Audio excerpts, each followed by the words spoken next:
All right, today we're talking all things EMOM, so you can utilize this amazing every minute on the minute method in your fitness journey. This is the Garage Gym Athlete Podcast, and we're here to build autonomous athletes and put phenomenal programming into every garage, basement, and spare bedroom out there. I'm Jerred Moon, and I'm with Joe Courtney. We are strength and conditioning coaches who have turned over 20,000 people into garage gym athletes over the last decade. And we're here to reduce the information overload that exists in the health and fitness industry today. We're going to do that by covering relevant science and give actionable takeaways, not only from the data, but from our years of experience. So let's dive in. All right, welcome to the Garage Gym Athlete Podcast. Today, I'm going to be talking about EMOM training because it's something that we've utilized for a very long time at Garage Gym Athlete. If you have been around Garage Gym Athlete, actually doing our training for the last couple years, you've definitely seen EMOMs in there. But one of the coolest things I think about EMOM training, so every minute on the minute training, and I'll explain it a little bit more in a minute if you don't know what it is, but over a decade ago, I created the one man, one barbell program. And the secret sauce, if you will, behind that program is EMOM protocols. And the whole reason I developed one man, one barbell is because I've always been into concurrent training, combining strength, endurance, overall fitness, longevity, health, those kind of things. I needed a strength program that wasn't like a powerlifter's program, something that I could get done in 30 or 40 minutes and still do something else. And what I landed on over a decade ago was the use of EMOM protocols in the strength training. And then after I started practicing with myself, I started practicing on athletes I was training at the time, groups of 5, groups of 10. It worked out phenomenal. Then we took it to the internet, and thousands and thousands and thousands of people have used the one man, one barbell program with phenomenal results. And I'm not here to sell you on the one man, one barbell program, but what I'm saying is I don't need a scientific study to tell you how awesome EMOM training is, because I've been doing EMOM training, I've been prescribing EMOM training for well over a decade, and I know how effective it is. So if you're not utilizing EMOM training, it's definitely something that you're going to want to get into. To be honest, I look at almost all my training these days as some sort of EMOM training. So let's talk about the elephant in the room. If you are brand new, you're not familiar, what the hell is EMOM training? Well, EMOM is every minute on the minute. Okay, so pretty simple here. If I wanted to do a 10-minute EMOM, 10-minute, 10-rep EMOM push-ups, then I would do 10 push-ups right away. And then if I took 10 seconds to do those push-ups, I now have 50 seconds to rest before the next minute clicks over, and I need to do another 10 push-ups. And again, if it took me 30 seconds to do 10 push-ups, then I have 30 seconds to rest before I get to the next one. You see how that works? It's every minute on the minute. It's not rocket science here, but it's awesome for training. And to be honest, how we utilize it, and a lot of people in the fitness industry, isn't just every minute on the minute. Sometimes we do every 30 seconds, every 45 seconds on the second. Sometimes we do every 3 minutes on the minute. Sometimes we do every 2 minutes on the minute. There are a lot of different variations of this, but all of that is encompassed in this EMOM style of training. And what we see here is a study that recently came out in March 2024. It's called Muscular Performance Analysis and Cross Modalities, comparison between AMRAP, EMOM, and RFT configuration. So AMRAP, as many rounds as possible. EMOM, we already talked about that, and RFT, rounds for time. And really, this is a CrossFit study. Now, I don't love CrossFit, and that has to do with how that programming methodology has developed. It's taken some turns, crisscross in some like good directions and bad directions over the years. But ultimately, this study is looking at CrossFit prescriptions. And one thing that CrossFit did popularize was EMOM training. And I think it's awesome for that alone.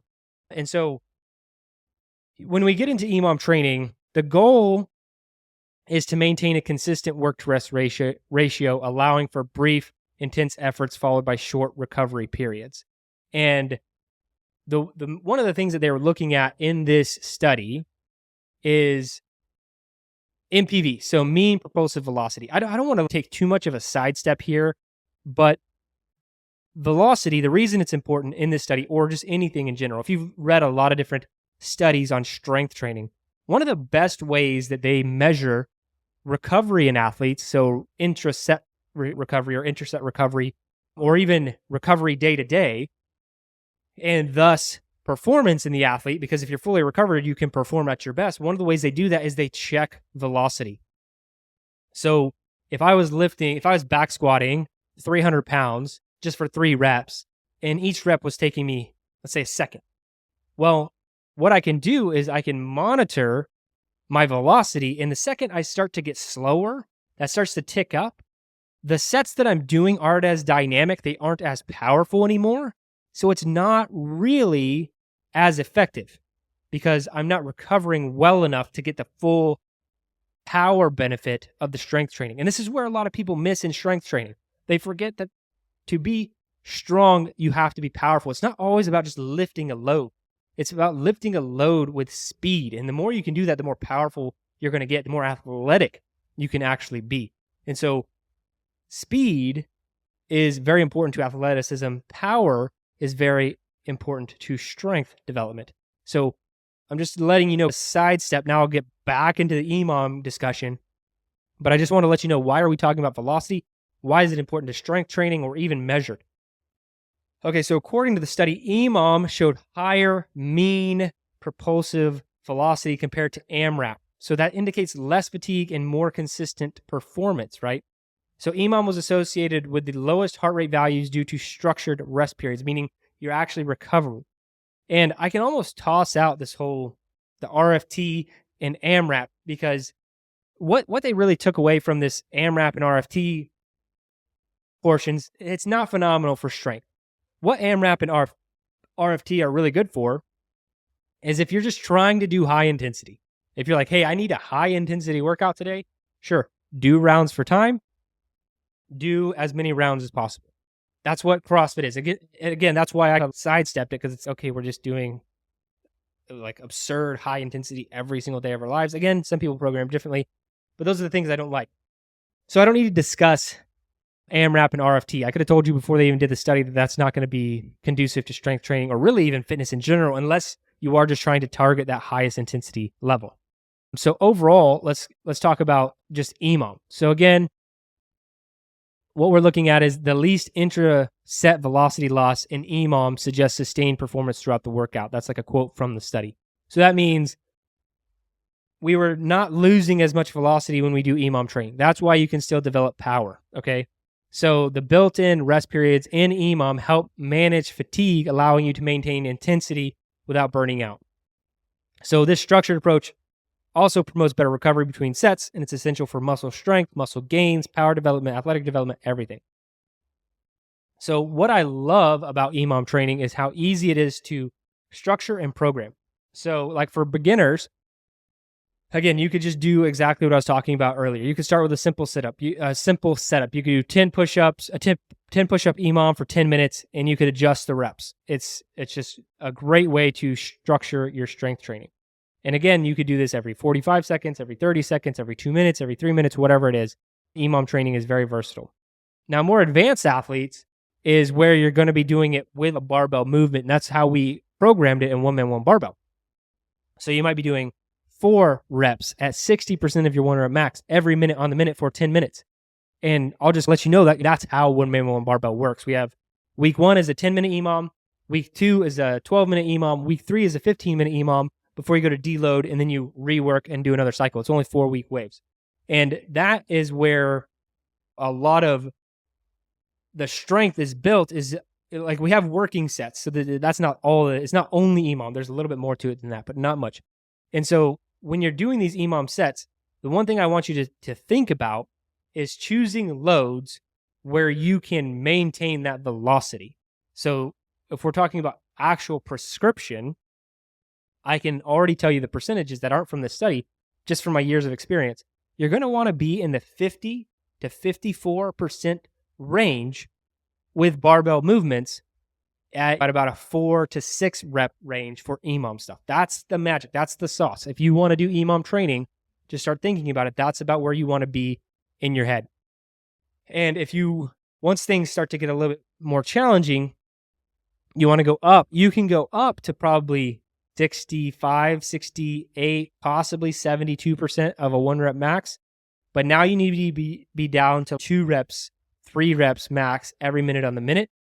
And you're going to see a lot of progress. So what I'm trying to do is add context with actual percentages and prescriptions for how you would be able to do this. And you can do, I wouldn't exceed, like the most we do is 15 minutes. I wouldn't exceed that. So when you're doing concurrent training and you're like, hey, how can I add some really awesome strength training into my life? Well, the EMOM training is what's going to do it, because you're able to not only see that dynamic nature of the strength training and essentially check off the boxes for what's most important in strength training. There's a huge conditioning element to EMOM training, especially if you're new to it or haven't done it. And those of you who've done EMOM training, you know what I'm talking about. Like if I do 1-man-1 barbell and I haven't done it in a while, man, the recovery between sets, like it's only 10 minutes, but those 10 minutes, the 10-minute EMOM the first week, like that can be brutal. That could be so taxing. And you're getting a lot of benefit from that. You're actually getting a benefit not only in the strength, like I was saying, strength training, athletic development, power development, all those kind of things. You're also getting an actual conditioning element. And that's what we've been doing, not EMOM necessarily, but in interval weight training in our current cycle. It's almost like an EMOM. Like it's not, we don't structure it by saying do this every 3 minutes on the minute. We have built-in rest. But if you were to look at your program overall, what you're probably doing in interval weight training is something like a 4-minute EMOM, or like every 4 minutes on the minute you're doing some sort of exercise, right? You do the lift, you do the conditioning, and then you rest and you keep going.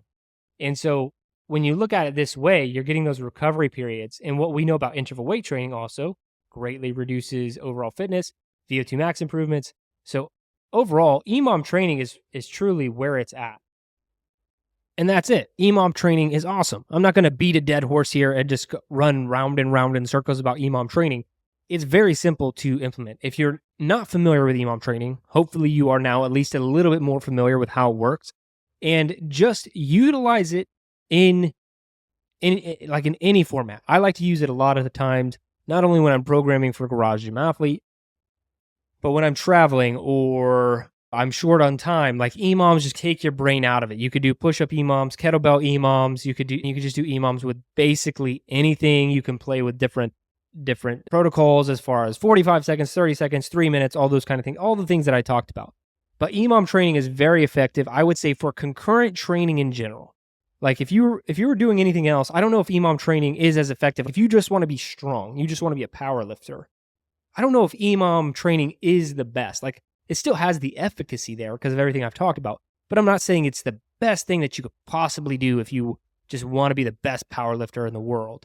And likewise, if you're trying to be the best endurance athlete or the best CrossFit athlete, it's not like this EMOM protocol is magic and it's going to do everything to make you the best endurance athlete.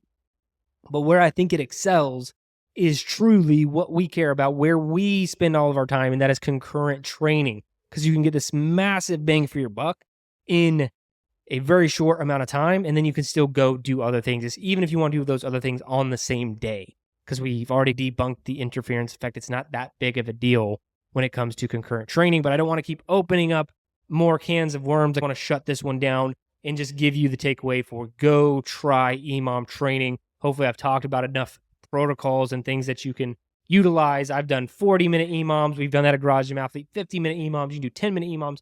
It is a phenomenal way to gain strength, to gain fitness, and to be involved in concurrent training. So seeing everything improve all at the same time. So go give it a try. Go check out the study. Check out the show notes if you need to. But that's it for this one. Remember, if you don't kill comfort, comfort will kill you.